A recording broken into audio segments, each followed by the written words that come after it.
There is a moment in life when silence becomes louder than words ever were, and for the avoidant, that moment does not arrive when love is offered. It does not arrive when care is extended, patience is practiced, or understanding is poured out generously. It arrives only when the one who gave all of that finally walks away. You see, the avoidant does not fear love itself. They fear the responsibility that comes with being seen. They fear the moment when connection asks them to step forward instead of step back. So when a super empath enters their life, it feels safe. It feels easy, not because the avoidant is giving fully, but because the empath is. The empath fills the emotional space, smooths the tension, interprets the silence, and reassures the distance. And in doing so, they unknowingly protect the avoidant from feeling their own emptiness. The super empath becomes the emotional regulator. Their presence says, "You don't have to try so hard. I'll understand. I'll wait. I'll hold the space." And the avoidant mistakes this generosity for permanence. They believe love will always be there, even if they remain half present. They believe connection survives on minimal effort. But love is not sustained by proximity alone. It is sustained by participation. Here is the divine paradox. The avoidant feels most independent when they are actually being supported the most. They feel free not because they are strong, but because someone else is carrying the emotional weight. And so long as the empath stays, the avoidant never has to confront the cost of their distance. There is no urgency to change, no reason to grow, no consequence for withholding. But the super empath is not endless. They are not weak. They are deeply loving and deeply wise. And wisdom eventually says, love without reciprocity is self-abandonment. So one day, quietly, calmly, without drama, the empath chooses themselves, not out of anger, not out of revenge, but out of truth. And this is where the shift happens. When the empath leaves, the emotional cushion disappears. The silence is no longer filled. The understanding is no longer automatic. The safety net is gone. And suddenly, the avoidant feels something unfamiliar and terrifying. Not freedom, but loss. Not relief, but abandonment. Because for the first time, they must sit alone with what they avoided all along, their need. This is the moment when clarity arrives too late. They realize the empath was not asking for too much. They were asking for presence. They were asking for courage. They were asking for partnership. And now, in the absence, the avoidant finally understands the value of what they refuse to fully engage with. But here is the deeper truth. The empath did not abandon them. The avoidant abandoned the relationship long before the empath ever left. The leaving was simply the consequence made visible. Life works this way with divine precision. What we do not honor while it is present, we are forced to grieve when it is gone.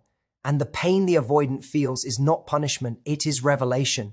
It is the soul saying, you were loved, you were chosen, and you did not show up.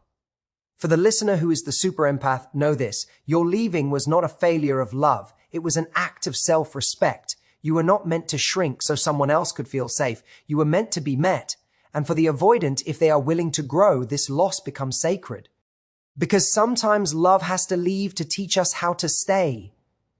Avoidants often feel safest when love is available but not fully demanded of them, because safety for them has little to do with closeness and everything to do with control. At an early stage in their emotional development, they learned that needing too much, wanting too much, or expressing too much created discomfort, rejection, or pressure. As a result, they adapted by valuing self-sufficiency above connection.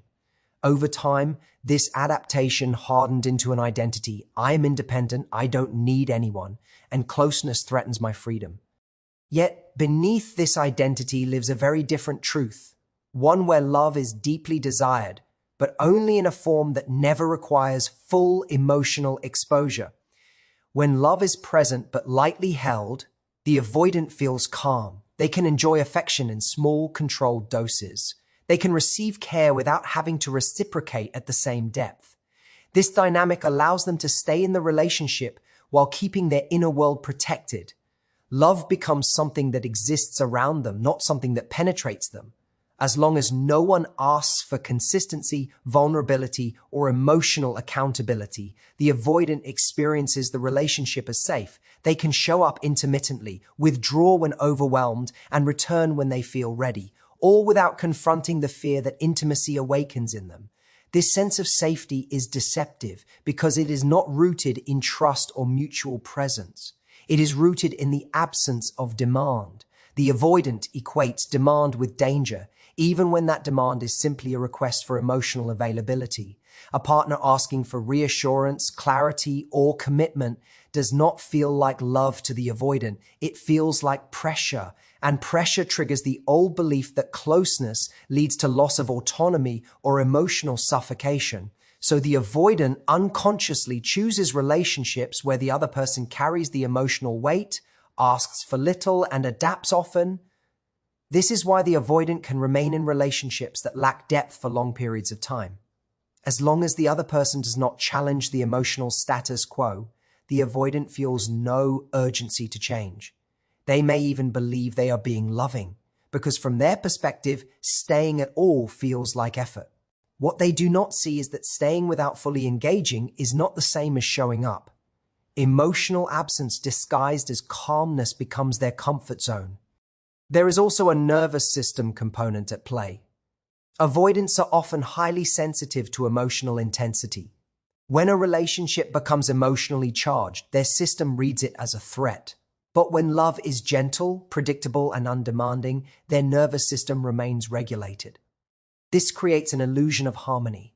They think, this works, I'm not overwhelmed, nothing is wrong. But what is missing is growth. What is missing is the expansion that comes from being fully known. In this dynamic, the avoidant unconsciously trains themselves to associate love with low emotional expectations. They learn that connection should not cost them discomfort.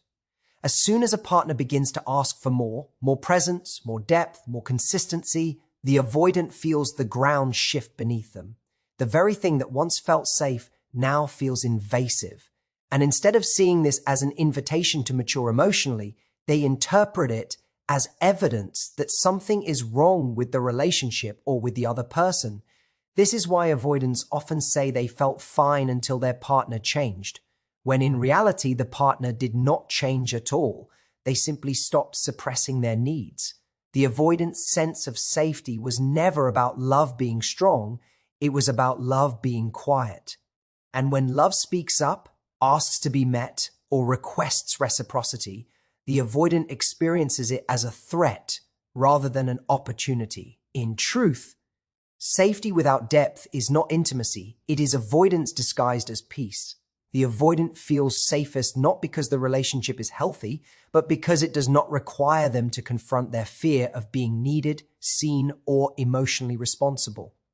The super empath provides emotional security without pressure, and this is precisely what makes the connection feel so comfortable to the avoidant, while quietly concealing the avoidant's unresolved inner woe. A super empath loves in a way that is intuitive, adaptive, and deeply attuned. They sense emotional shifts before words are spoken. They soften their tone when tension arises, give space before it is requested, and offer understanding even when it has not been earned. This creates an environment where the avoidant can exist without feeling chased, questioned, or demanded of, which feels like relief to a nervous system that has learned to associate closeness with threat. Because the empath does not push, the avoidant assumes everything is fine. The absence of conflict becomes proof of compatibility rather than a sign of imbalance. The empath fills in the emotional gap so seamlessly that the avoidant rarely notices how much work is being done on their behalf. Silence is interpreted, distance is normalized, mixed signals are rationalized. The empath unconsciously shields the avoidant from the consequences of emotional withdrawal by continuing to offer warmth and steadiness regardless of the avoidant's level of engagement. This dynamic masks the avoidance wounds because it prevents friction. Friction is often the catalyst for awareness, and awareness is what invites healing. But when the empath absorbs emotional discomfort instead of reflecting it back, the avoidant never has to face the impact of their detachment. They are not required to sit with guilt, vulnerability, or accountability. Their coping strategies remain unchallenged and therefore unchanged. What feels like harmony is actually stagnation. The avoidance inner wounds often revolve around fear of dependence, fear of disappointing others, and fear of being exposed as emotionally insufficient. The empath's unconditional patience reassures the avoidant that these fears will never be tested. The empath does not demand proof of commitment. They do not insist on consistency. They do not force conversati, bonds that might create discomfort. In doing so, they unintentionally confirm the avoidant's belief that emotional distance is acceptable, even preferable. Over time, the avoidant begins to rely on the empath in subtle but significant ways. The empath becomes the emotional stabilizer, the one who brings calm, perspective, and reassurance to the relationship. Even though the avoidant may appear detached or self-sufficient, their nervous system is quietly co-regulated by the empath's presence. The empath's steady energy allows the avoidant to function without confronting their own emotional limitations. They feel regulated not because they have developed emotional resilience, but because someone else is doing that work for them. This creates a paradox where the avoidant feels least anxious when they are most dependent, yet they remain unaware of this dependency because it does not look like traditional neediness. There are no dramatic expressions of longing or desperation. Instead, the dependency is invisible, woven into the background of the relationship.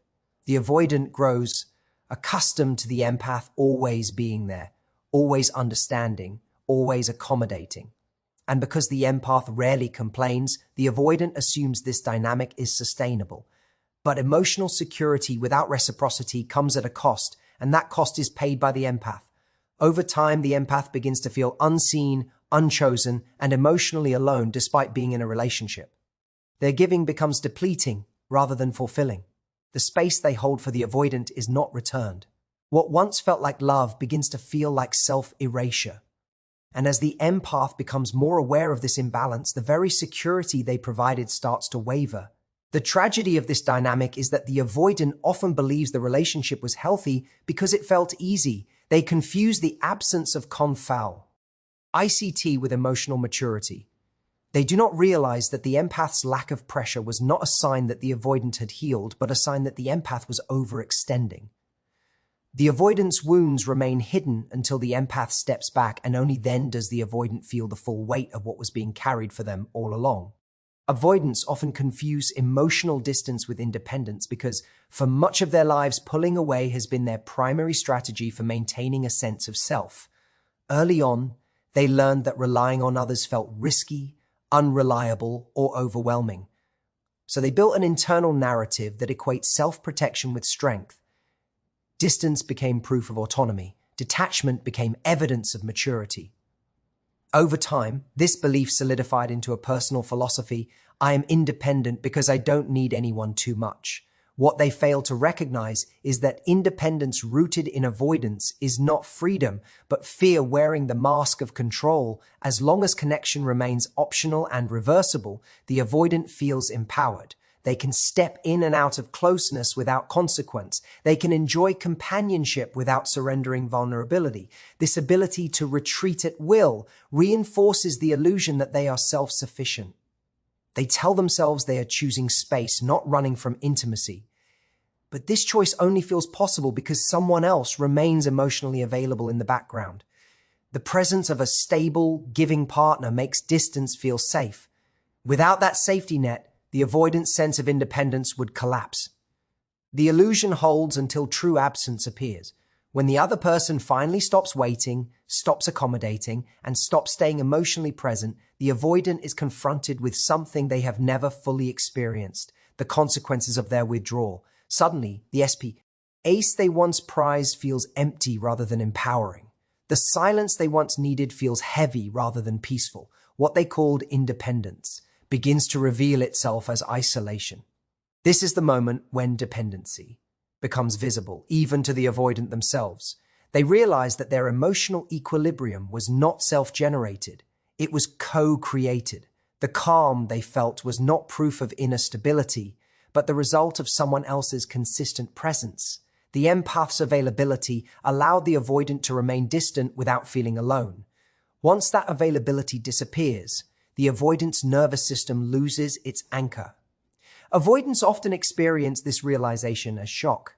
They did not think they needed the other person so deeply because they were never consciously reaching for them. Their dependency was passive rather than active. They relied on the relationship, not for overt reassurance, but for the quiet comfort of knowing someone was there if needed. This kind of reliance is easy to overlook because it does not involve overt emotional expression. Yet when it is gone, its absence is unmistakable. True absence forces the avoidant to sit with emotions they have long avoided: grief, longing, regret, and vulnerability. These emotions arrive all at once because they were never processed gradually. The avoidant may feel abandoned, not because they were mistreated, but because the emotional scaffolding they leaned on has been removed. What they interpreted as freedom now feels like loss. This is also when the avoidant begins to reframe the past. Moments they once dismissed as insignificant take on new meaning. The steady presence they took for granted becomes precious in hindsight. The patience they undervalued becomes irreplaceable. They begin to see that independence did not come from emotional distance, but from the ability to engage without losing ones.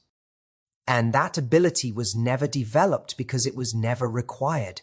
The painful irony is that the avoidant fear of being consumed by closeness prevented them from learning how to stay connected while remaining whole. They chose distance to preserve autonomy, but in doing so, they outsourced emotional regulation to someone else. When that person leaves, the avoidant is left to confront the truth that real independence does not come from pushing others away. It comes from the capacity to be present without fear, to need without shame, and to connect without disappearing. True absence strips away the illusion and reveals what was always there. The avoidant did not lose their independence when the empath left. They lost the buffer that allowed them to avoid their own unmet emotional needs. The empath's presence regulates the avoidant's nervous system in ways the avoidant rarely recognizes, precisely because it happens quietly, consistently, and without demand. Avoidants often live with a heightened sensitivity to emotional intensity. Their nervous systems are quick to detect potential overwhelm, conflict, or expectation, even when none is explicitly stated. As a result, they are constantly scanning for signs that closeness may become too much. When an empath enters their life, the empath's calm, attuned energy sends a powerful, nonverbal message: you are safe here. Nothing is being required of you beyond what you can give. This sense of safety allows the avoidant's nervous system to settle. The empath achieves this regulation through subtle behaviors that feel natural to them but are profoundly impactful. They listen without interrupting. They respond rather than react. They offer reassurance through consistency rather than words. When the avoidant pulls back, the empath does not escalate. They create space without resentment, which prevents the avoidant's stress response from activating. Over time, the avoidant begins to associate the empath's presence with relief. Being around them feels calming, grounding, and stabilizing, even if the avoidant cannot articulate why. This regulation creates a false sense of emotional self-sufficiency. The avoidant believes they are calm because they are independent, not realizing their nervous system is being externally supported. The empath becomes a steady rhythm that the avoidant unconsciously sinks to. Conversations feel easier, silence feels less threatening, emotional topics feel manageable because the empath softens their edges. The avoidant may even believe they are growing emotionally, when in reality they are being held in a regulated state rather than learning to regulate themselves. The contradiction is that the avoidant resists intimacy while benefiting deeply from it. They may say they need space, yet feel more balanced when the empath is nearby. They may downplay the importance of the relationship, yet feel unsettled when contact is disrupted. This confusion stems from the fact that nervous system regulation is not conscious. The body registers safety long before the mind understands attachment. So even as the avoidant insists on autonomy, their body has already bonded to the empath's presence as a source of calm. The empath's role as regulator also means they absorb emotional turbulence without transferring it back. When the avoidant is stressed, distant, or irritable, the empath adapts. They adjust their expectations, tone, and timing to keep the emotional environment stable. This prevents escalation, but also prevents awareness. The avoidant never has to experience the relational impact of their withdrawal because the empath cushions it. As a result, the avoidant does not associate their distancing behaviors with relational strain. Over time, this dynamic deepens the avoidant's reliance on the empath's regulation. Even though the avoidant may pride themselves on emotional control, their stability increasingly depends on the empath's consistency. The empath becomes the nervous system anchor, the emotional baseline that keeps everything from tipping into chaos. Yet because the empath does not make this role visible, the avoidant remains unaware of how much support they are receiving. When the empath finally steps away, the loss is not just emotional, it is physiological. The avoidant's nervous system loses its external regulator. Anxiety increases, restlessness sets in, old coping mechanisms fail to provide the same relief. The calm that once felt natural now feels inaccessible. This is often when the avoidant labels the experience as abandonment, not realizing that what they are feeling is dysregulation. The painful truth is that the avoidant resisted intimacy not because it was harmful, but because they did not trust their ability to survive emotional closeness. The empath made that closeness survivable by holding the emotional weight. Once the empath leaves, the avoidant is forced to confront what intimacy had been quietly giving them all along: safety, balance, and emotional grounding they never learned to generate within themselves. Avoidants often recognize the depth of a connection only once it is no longer accessible, because awareness requires contrast, and contrast does not exist while the relationship is still quietly holding them. When love is consistently available, especially in a calm and non-demanding form, it fades into the background of the avoidant's emotional life. It becomes part of the emotional environment rather than something consciously valued. The avoidant is not ungrateful in a deliberate sense. They are emotionally defended. Their system is oriented toward minimizing attachment, so anything that feels stead, and safe is unconsciously deprioritized. While the connection exists, the avoidant focuses on maintaining equilibrium. They monitor their own comfort levels, pulling back whenever closeness begins to feel too intimate. Because the empath does not force engagement, the avoidant rarely feels a rupture significant enough to trigger reflection. There is no dramatic loss, no sharp pain, no sudden absence. Without disruption, there is no moment that demands recognition of what the relationship truly provides. Stability, for the avoidant, does not register as value, it registers as neutrality. This is why avoidants often say they did not realize how important someone was until they were gone. It is not a cliche, it is a nervous system reality. The avoidant's emotional awareness is often delayed. They experience feelings retroactively once safety has been removed. Only in the absence of the connection do they feel the emotional vacuum that reveals what was once filling it. What they thought was independence now feels like emptiness. What they believed they could take or leave now feels irreplaceable. When the empath leaves, the avoidant is confronted with contrast for the first time. The silence is no longer gentle, it is stark. The absence of messages, warmth, and understanding creates a sensory gap the avoidant cannot ignore. Their nervous system, once soothed by the empath's presence, now remains unsettled. This discomfort forces attention inward. Emotions that were muted by the relationship begin to surface. Longing appears where indifference once seemed to exist. Memory also shifts in the wake of loss. The avoidant begins to replay interactions with a different lens. Small gestures that once felt ordinary are reinterpreted as meaningful. The patience that once seemed excessive now feels rare. The emotional availability they took for granted now stands out as something they may not easily find again. Loss sharpens perception. It reveals emotional truths that comfort had concealed. This recognition is often accompanied by regret, not necessarily because the avoidant wanted more closeness at the time, but because they now see the cost of their distancing. They realize that the connection asked for presence, not perfection. They see that love did not threaten their freedom, it simply invited them to participate.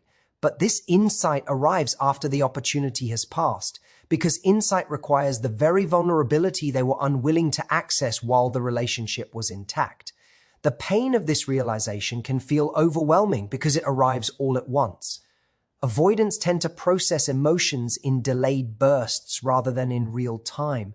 What could have been addressed gradually through honest engagement now emerges as a flood. They may feel grief, longing, and self-blame simultaneously. This emotional intensity reinforces their belief that closeness is dangerous, even though the intensity comes not from intimacy, but from its absence. The tragedy is not just that the avoidant recognizes the depth of connection too late, but that the recognition is born from loss rather than presence. The relationship becomes sacred only when it is no longer available.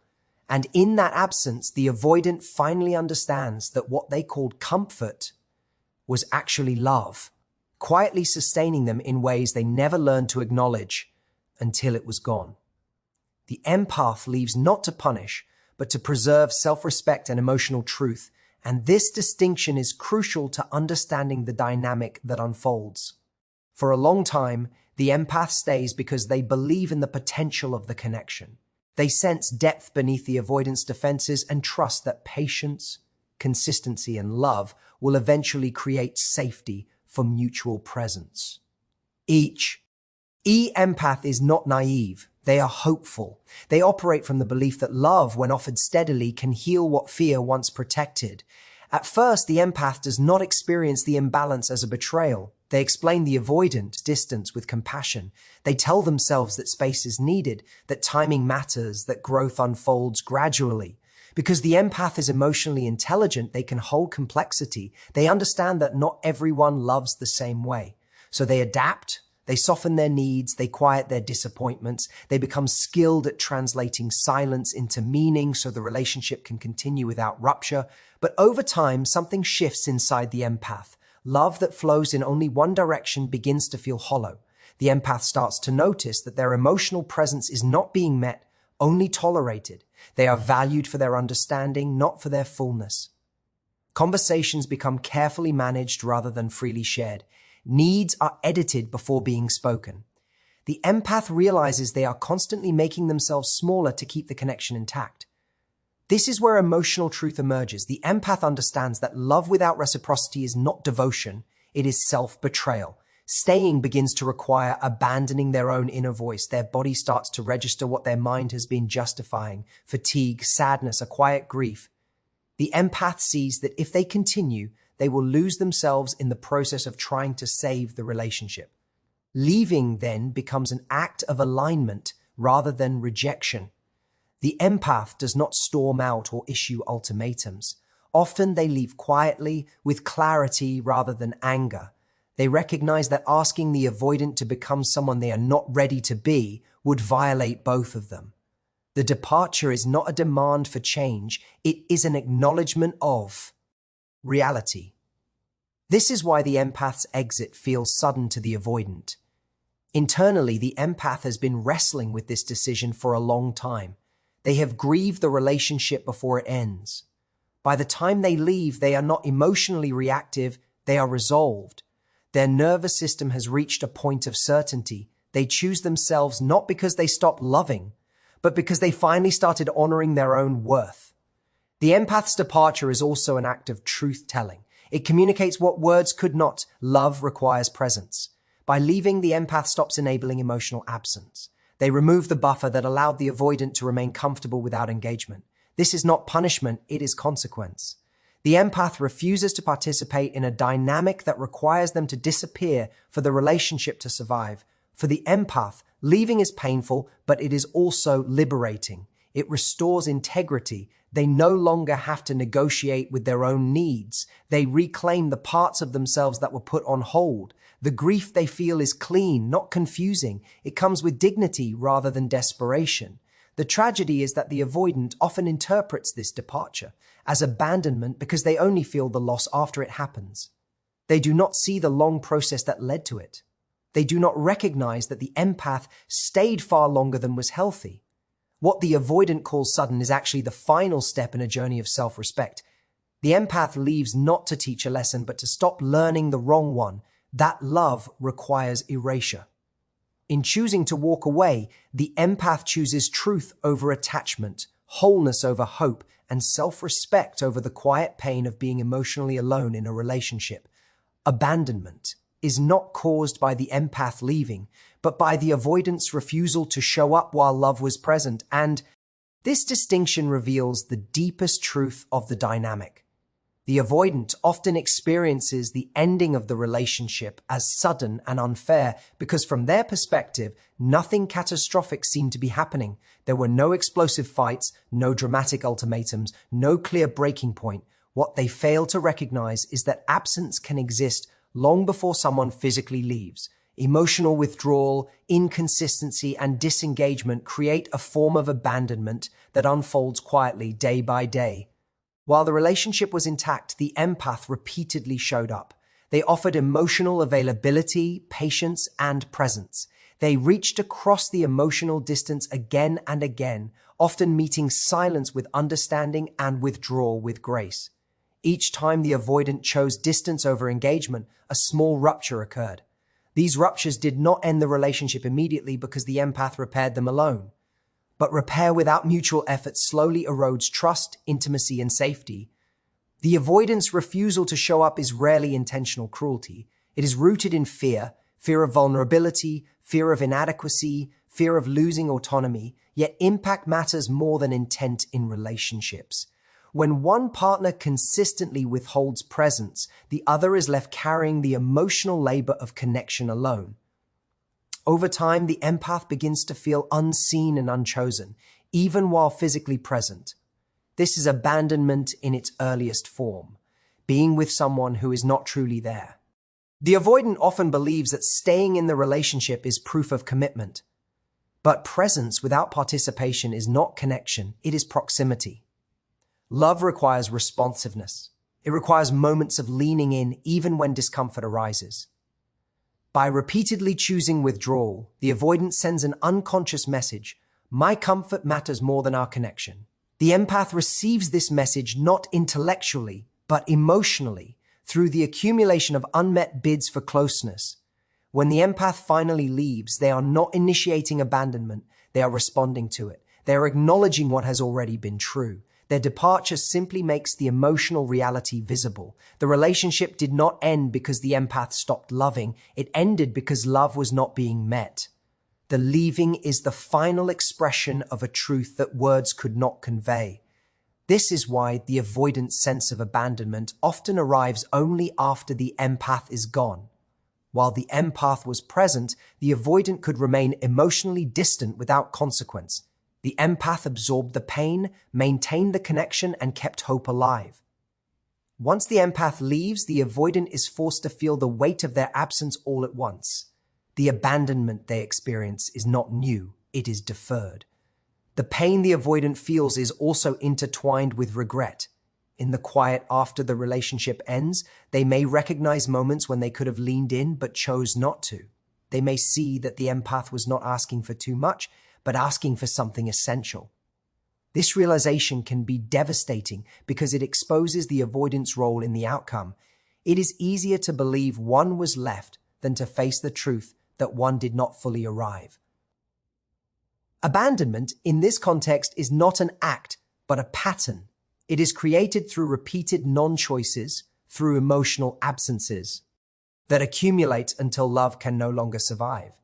The empath's leaving is not the cause, it is the consequence. It marks the point where self-respect finally outweighs hope. The deepest irony is that the avoidant fears abandonment so deeply that they unconsciously create it.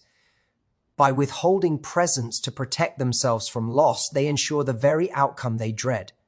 And only when love is no longer available do they feel the full impact of what was lost, not because it was taken from them, but because they did not meet it when it was freely given. Thank you for allowing these words to meet you where you are and remind you of your worth and truth. May you carry this clarity forward with courage, self-respect, and peace as you move ahead.